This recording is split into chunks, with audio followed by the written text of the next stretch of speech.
All right, let's turn to Republican politics. No single Republican has formally thrown their hat in the ring for 2012, but results from the first 2012 straw poll in New Hampshire show Mitt Romney did get a strong lead out of his semi-home state. Yeah, actually, Romney secured 35% of the New Hampshire straw poll, 24 points ahead of his closest runner-up. Jim Geraghty is a National Review online columnist. And as straw polls go, I guess this one at least is in New Hampshire, so it's relevant. It is. But just so for people who don't follow it as closely as perhaps all of us, I mean, the result you're going to get in New Hampshire, I assume, is dramatically different than what you'd get in an Iowa or South Carolina. Very true. And not only that, we should recognize that this really is just designed to supply crack cocaine to the likes of me and Chuck and you guys, and people who just can't wait for the 2012 cycle to begin. Worth noting, this is 276 people. If this were a regular poll of New Hampshire, we would be laughing at the sample size. Right. Now, this is registered members of the kind of the established committeemen of the New Hampshire Republican Party. So this is the Republican establishment of New Hampshire. And kind of, obviously, people who will be very active in the campaign. Their endorsements might carry a little bit of weight. Obviously, for Romney, it's good to be doing almost as well as he did last time.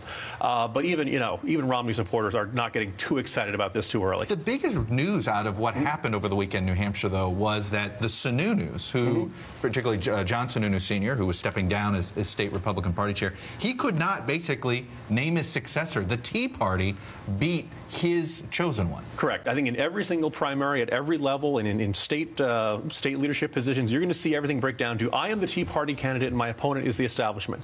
And in some cases, it'll even be true. But for a lot of these cases, you don't want to be the establishment guy. Right. You want to be the Tea Party, the authentic, the grassroots, the voice of people who are fed up with the way things are. And I think in New Hampshire, where you saw overwhelming gains for the Republicans at the state level in that last midterm, that was the right message to have. And we obviously know the importance of New Hampshire as the first primary, but it seems already we're hearing about states once again trying to move up their primaries, trying to become players in the early stages of these races. It is. I think there's always going to be a certain amount of traditional value. Now, it's worth noting that Iowa and New Hampshire, two very rural states, neither one of them has a particularly large city in them. They're quirky. New Hampshire never likes to confirm the decision of Iowa, and so chances are you'll see a lot of these contenders pick one or the other. You mentioned Sarah Palin did not do particularly well in this. I have a hard time seeing she's going to put a lot of stock into New Hampshire. Probably a little bit. Has she been there very much? Off the top of my head, not recently. I know she probably earlier last year she may have. I saw the complaint about from the editor at the New Hampshire Union Leader, the famed conservative voice of New Hampshire, saying he would like to see Sarah Palin more than since he's seen her in 2008. This lack of candidates getting in.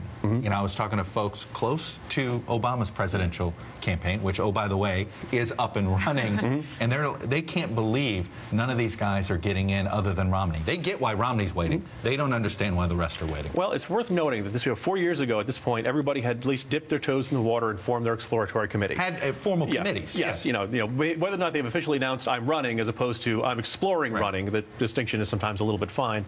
But I think all of these guys kind of recognize that we all know the marathon we went through 4 years ago, and just kind of this sense of goodness. Why do we want to exhaust wear out our welcome? Why do we want to be have people sick and tired of us, have 20 debates, etc.? I know Politico is allegedly sponsoring a debate in the spring. Whether anyone shows up will be an interesting story. And the fine people here at NBC are attending to sponsor. Yes. Right now it'll be Herman Cain and a whole bunch of empty podiums at this stage. I think because people recognize that if you only have one message, you can wear it out in one debate. So why not put it off? If no one else is, you'll probably see a domino effect. One guy jumps in, everybody else will. Who is going to be? Is Haley Barbour that domino? Is it Mitch Daniels? Is it one of those two? Clearly, it's not Romney. He can wait. Who is the domino that would suddenly panic everybody? Two really interesting choices are the two guys from Indiana, Mike Pence and Mitch Daniels. Daniels is kind of being, whether he wants to or not, being set up as sort of, not necessarily the anti-Tea Party candidate, but very much the anti-Sarah Palin candidate. Not Sarah Palin, a very cerebral, governing-based, experienced management. Talking to me recently, said, I want to make the math work on this. Presidential candidates don't usually talk about math. I'm reminded of the Chevy Chase line. I was understanding there'd be no math in these debates.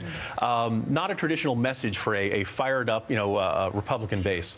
On the other hand, Pence, I think, is an interesting guy. Probably the best chance of unifying the conservative Tea Party base, and also being a guy.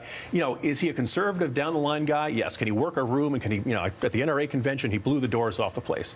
But he's not a snarling guy. He's not a nasty. He's not going to have any of that. In the last segment, you talked a bit about Sharon Angle and Christine O'Donnell. And that's not Mike Pence. Perhaps going a little off message every now and then. That's not the Mike Pence style. So I think those two guys. And also the interesting thing is it's weird to see two guys from one state playing such a central role in this.